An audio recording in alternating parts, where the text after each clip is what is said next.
ಸರ್ಕಾರ 400 ಫಾರ್ ಅಂತ ಹೇಳಿದೆಯಲ್ಲ, ಆ ಲೆಕ್ಕಾಚಾರದಲ್ಲಿ ಪ್ರಧಾನಿ ನರೇಂದ್ರ ಮೋದಿ ಅವರು ಶಿವಮೊಗ್ಗದಲ್ಲಿ ಭರ್ಜರಿಯಾಗಿ ಇವತ್ತು ಮತ ಪ್ರಚಾರವನ್ನು ಮಾಡಿದರು. ಮೋದಿ ಶಿವಮೊಗ್ಗಕ್ಕೆ ಬಂದರೂ ಕೂಡ ಈಶ್ವರಪ್ಪನವರು ಅಸಮಾಧಾನಿತರು. ಬಿಜೆಪಿಯ ಹಿರಿಯ ನಾಯಕರು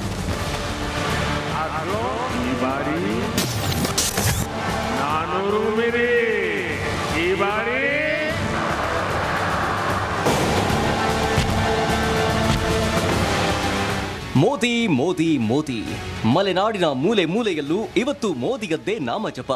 ಶಿವಮೊಗ್ಗದ ಗಲ್ಲಿ ಗಲ್ಲಿಯಲ್ಲೂ ಕೇಸರಿ ನಾಯಕನದ್ದೇ ಹವಾ.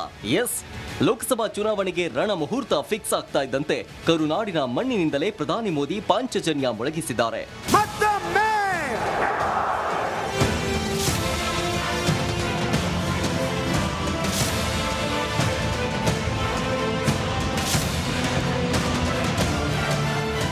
ಶಿವಮೊಗ್ಗದ ಅಲ್ಲಮಪ್ರಭು ಸ್ಟೇಡಿಯಂನಲ್ಲಿ ನಡೆದ ಬೃಹತ್ ಸಮಾವೇಶದಲ್ಲಿ ಕನ್ನಡದಲ್ಲೇ ಮಾತು ಆರಂಭಿಸಿದ ನಮೋ ಈ ಬಾರಿ 400 ಮೀರಿ ಎಂಬ ಘೋಷಣೆ ಮೊಳಗಿಸಿದ್ರು.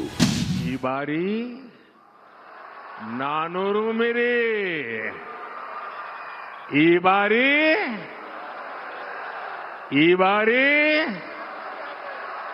ಈ ಬಾರಿ ಬಿರು ಬಿಸಿಲಿನ ನಡುವೆಯೂ ಕಾದು ಕುಳಿತಿದ್ದ ಕೇಸರಿ ಸಮೂಹ ಉದ್ದೇಶಿಸಿ ಮಾತನಾಡಿದ ಮೋದಿ ಕಾಂಗ್ರೆಸ್ ವಿರುದ್ಧ ವಾಗ್ಬಾಣಗಳನ್ನು ಬಿಟ್ಟರು.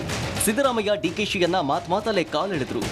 सीएम इन वेटिंग है, कोई यहां फ्यूचर सीएम एस्पिरेंट है,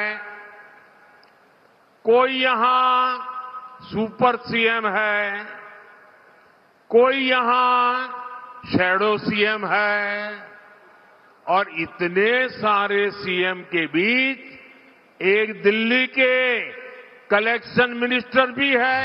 ಇನ್ನು ಸಮಾವೇಶದಲ್ಲಿ ಮಾತನಾಡಿದ ಯಡಿಯೂರಪ್ಪ 28ಕ್ಕೆ 28 ಸ್ಥಾನವನ್ನ ಗೆದ್ದೇ ಗೆಲ್ತೀವಿ ಅಂತ ಮೋದಿಗೆ ವಚನ ನೀಡಿದರು.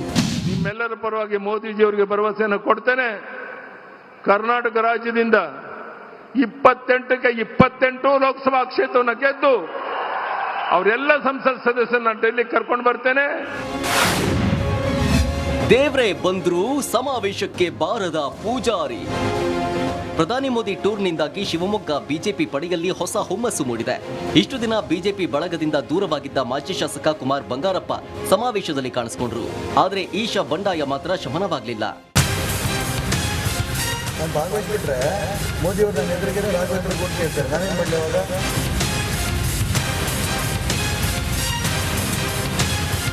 ಯಡಿಯೂರಪ್ಪ ಕುಟುಂಬದ ವಿರುದ್ಧ ನಖಶಿಕಾಂತ ಉರಿದು ಬಿದ್ದಿರೋ ಈಶ್ವರಪ್ಪ ನಾನು ಸಮಾವೇಶಕ್ಕೆ ಹೋಗಲ್ಲ ಅಂತ ರಿಪಬ್ಲಿಕ್ ಕನ್ನಡಕ್ಕೆ ಹೇಳಿಕೆ ಕೊಟ್ಟರು. ಮೋದಿ ನನಗೆ ದೇವರಿದಂತೆ, ನಾನು ಪೂಜಾರಿ ಅಂತಲೂ ಹೇಳಿದ್ರು. ಆದರೆ ಸಮಾವೇಶಕ್ಕೆ ಮೋದಿ ಬಂದ್ರು, ಈಶ್ವರಪ್ಪ ಮಾತ್ರ ತಮ್ಮ ಮಾತಿನ ಮೇಲೆ ನಿಂತುಬಿಟ್ರು.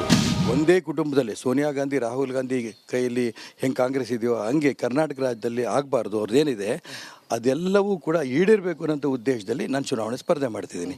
ಇಂಥ ಸಂದರ್ಭದಲ್ಲಿ ನರೇಂದ್ರ ಮೋದಿ ಬಂದಾಗ ಅಕಸ್ಮಾತ್ ನಾನು ಹೋದರೆ ಅಲ್ಲಿ ರಾಘವೇಂದ್ರಂಗೆ ಓಟ್ ಕೇಳ್ತಾರೆ ಅವ್ರು, ನಾನು ಹೆಂಗೆ ವೇದಿಕೆಯಲ್ಲಿ ಕೂತ್ಕೊಳ್ಳಿ.